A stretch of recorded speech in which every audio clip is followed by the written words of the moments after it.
Bishop Cantwell then succeeded Bishop Logan. He established his residence in Mullingar and built the new Church of the Immaculate Conception there in 1836. And after the death of Father O'Reilly in 1852, Bishop Cantwell was granted Navan as a mensal parish. That means it's one of the parishes that provides the income for the bishop, and Father Philip Clowry was appointed administrator. I put those dates there to show that from 1827 the bishop was not resident in Navan. And it was only in 1852 that the link with the bishop and Navan was restored, if you like, when he made Navan one of his parishes. So from 1852, both Mullingar and Navan are what are known as the mensal parishes of the Bishop of Meath. That's why we say that the bishop is parish priest of Navan. I'm the administrator. I think it's with Bishop Nulty that we see references to Navan Church as a cathedral. We have a little account here from, I think, The Nation, the news, I should have put that in there, The Nation newspaper, on the 23rd of October 1864. Consecration of the Most Reverend Dr. Nulty, Coadjutor Bishop of Meath. Navan, Sunday. The consecration of the Reverend Dr. Nulty as Coadjutor Bishop of the Diocese of Meath took place today in the Catholic Church of this town, in the presence of as many of the faithful as was possible for the sacred edifice to contain. So there it's referenced as a church.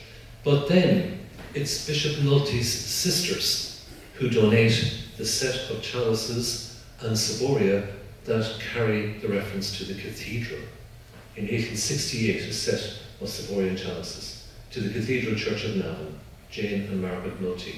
Why would the sisters of the bishop want to call Navan Church a cathedral when it's clear that the cathedral is in Mullingar, and Bishop Nulty is in the process now of building his episcopal palace in Mullingar? And then we have, this is a quotation from The Nation. Of course, the famous moment when Bishop Nulty comes to Navan to preach against the Parnellites after Charles Stuart Parnell disgraces himself in the courts. And the reply, or the report is, the Most Reverend Dr. Nulty, Bishop of Meath, spoke strongly yesterday in Navan Cathedral in condemnation of the action of the men in Navan and elsewhere who are supporting the pretensions of the ex-leader. No guessing which side The Nation took in that debate. So it seems to me that it's with Bishop Nulty actually that this idea of Navan being the cathedral, it seems to be reported quite a bit in the press at the time, especially around the time of the Parnellite controversy. And there was always this idea that the bishop was speaking in his cathedral. And even when a mob attacked the parochial house and threw stones at the parochial house in the windows, it was about the bishop in his palace. I don't live in a palace. So there's a little bit of confusion, if you like. So we're left with these, I suppose, two questions, and I kind of want to finish really with these two questions. Navan, the Church of Navan, cathedral or theatre?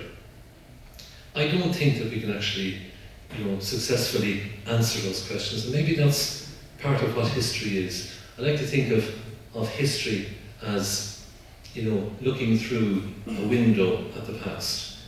And sometimes history is about gathering the data. And sometimes the data will help you to build a certain picture, but never the full picture. It's like looking through the window, you see a part of the church, but you don't see the full church. And so therefore the data that you collect helps you to see a little bit of the picture, but not the whole of it. And then there's also history, I think, as the narrative in the collective memory. Even the word history in other languages, in French it's histoire, which also means a story. In Italian, storia. It's also a story. It's a narrative that we hold in our minds. And for the people of Navan, the narrative is that our church was a cathedral and a theatre. And that's important. because I think it stresses that our church is unique, architecturally unique, and also that our church has played a very important part in the history of our diocese and the history of this town. And I think by thinking of Navan Church as a theatre and as a cathedral, the people of Navan kind of hold that memory. It's an important historical narrative to hold. Thank you very much, everybody.